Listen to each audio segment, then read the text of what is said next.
access your OneDrive, the first thing you need to do is to go to the Hagley portal and press OneDrive. Now, when it prompts you to sign in with your first name dot your last name at student.hagley.school.nz. Student.hagley.school is the same for all Hagley students. After pressing next, you should be redirected to the Hagley login page. Now, all you need to do is to enter your password and then press sign in. If you are asked to sign in, you can choose yes, which means you won't have to sign in as often.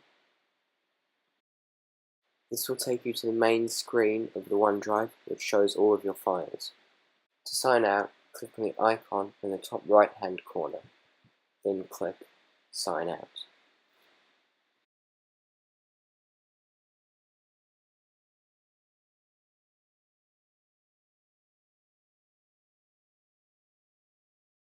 After a few moments, a page should come up saying you've signed out.